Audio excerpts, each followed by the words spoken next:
تفہیم القرآن سید ابوالعلا مودودی سورہ زمر آیات 36 تا 52 حصہ دوم اعوذ باللہ من الشیطان الرجیم بسم اللہ الرحمن الرحیم قل اللہم کہو خدایا فاطر السماوات والارض آسمانوں اور زمین کے پیدا کرنے والے عالم الغیب والشہادہ حاضر اور غائب کے جاننے والے انت تحکم بین عبادک فیما کانوا فیہ یختلفون تو ہی اپنے بندوں کے درمیان اس چیز کا فیصلہ کرے گا جس میں وہ اختلاف کرتے ہیں وَلَوْ أَنَّ لِلَّذِينَ ظَلَمُوا مَا فِي الْأَرْضِ جَمِيعًا وَمِثْلَهُ مَعَهُ لَافْتَدَوْا بِهِ مِنْ سُوءِ الْعَذَابِ يَوْمِ الْقِيَامَةِ اگر ان ظالموں کے پاس زمین کی ساری دولت بھی ہو اور اتنی ہی اور بھی تو یہ روز قیامت کے برے عذاب سے بچنے کے لیے سب کچھ فدیے میں دینے کے لیے تیار ہو جائیں گے وَبَدَا لَهُم مِّنَ اللَّهِ مَا لَمْ يَكُونُوا يَحْتَسِبُونَ وہاں اللہ کی طرف سے ان کے سامنے وہ کچھ آ جائے گا جس کا انہوں نے کبھی اندازہ ہی نہیں کیا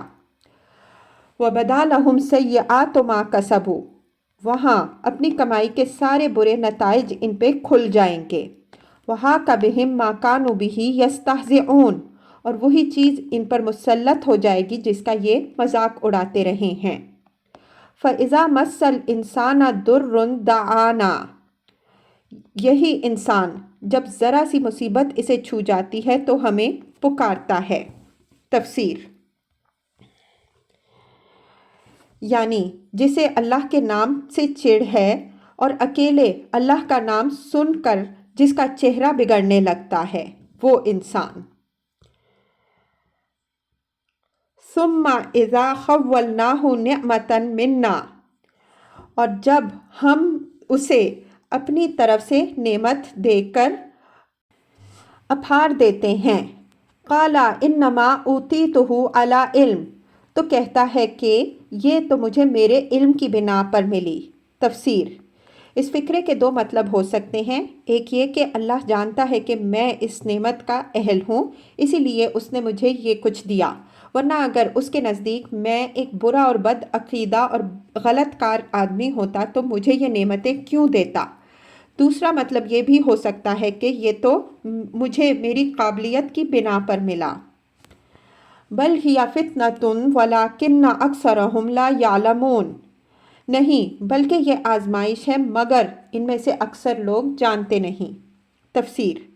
لوگ اپنی جہالت و نادانی سے یہ سمجھتے ہیں کہ جسے کوئی نعمت مل رہی ہے وہ لازماً اس کی اہلیت و قابلیت کی بنا پر مل رہی ہے اور اس نعمت کا ملنا اس کے مقبول بارگاہ الہی ہونے کی علامت یا دلیل ہے حالانکہ یہاں جس کو جو کچھ بھی دیا جا رہا ہے اللہ تعالیٰ کی طرف سے آزمائش کے طور پر دیا جا رہا ہے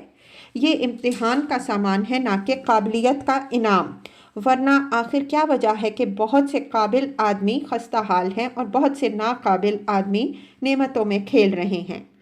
اسی طرح یہ دنیاوی نعمتیں مقبول بارگاہ ہونے کی علامت بھی نہیں ہر شخص دیکھ سکتا ہے کہ دنیا میں بکثرت ایسے نیک آدمی مصائب میں مبتلا ہیں جن کے نیک ہونے سے انکار نہیں کیا جا سکتا اور بہت سے برے آدمی جن کی قبیح حرکات سے ایک دنیا واقف ہے عیش کر رہے ہیں اب کیا کوئی صاحب عقل آدمی ایک کی مصیبت اور دوسرے کے عیش کو اس بات پر دلیل بنا سکتا ہے کہ نیک آدمی کو اللہ پسند نہیں کرتا اور بد کو پسند کرتا ہے قد قالها الذین من قبلہم یہی باتیں ان سے پہلے گزرے ہوئے لوگ بھی کہہ چکے ہیں فما اغنی عنہم ما کانوا یکسبون مگر جو کچھ وہ کماتے تھے وہ ان کے کسی کام نہ آیا تفسیر مطلب یہ ہے کہ جب ان کی شامت آئی تو وہ قابلیت بھی دھری رہ گئی جس کا انہوں نے دعویٰ کیا اور یہ بات بھی کھل گئی کہ وہ اللہ کے مقبول بندے نہ تھے ظاہر ہے کہ اگر ان کی یہ کمائی مقبولیت اور صلاحیت کی بنا پر ہوتی تو شامت کیسے آ جاتی فَأَصَابَهُمْ سَيِّئَاتُ مَا كَسَبُوا پھر اپنی کمائی کے برے نتائج انہوں نے بھگتے وَالَّذِينَ ظَلَمُوا مِنْ هَؤُلَاءِ سَيُصِيبُهُمْ سَيِّئَاتُ مَا كَسَبُوا اور ان لوگوں میں سے بھی جو ظالم تھے وہ عنقریب اپنی برائی کے برے نتائج بھگتیں گے۔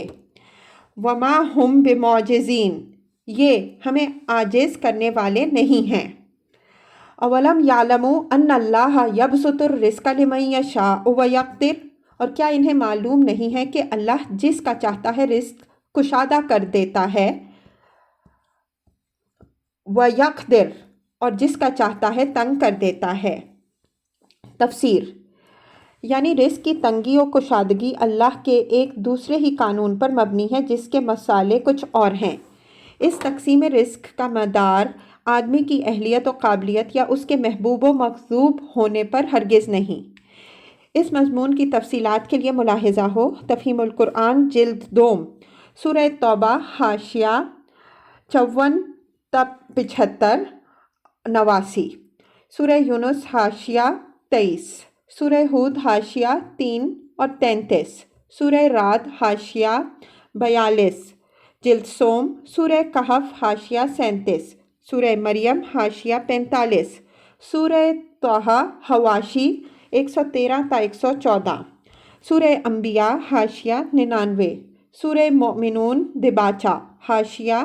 1 49 اور 50، سورہ شعراء حاشیہ 81 اور 84،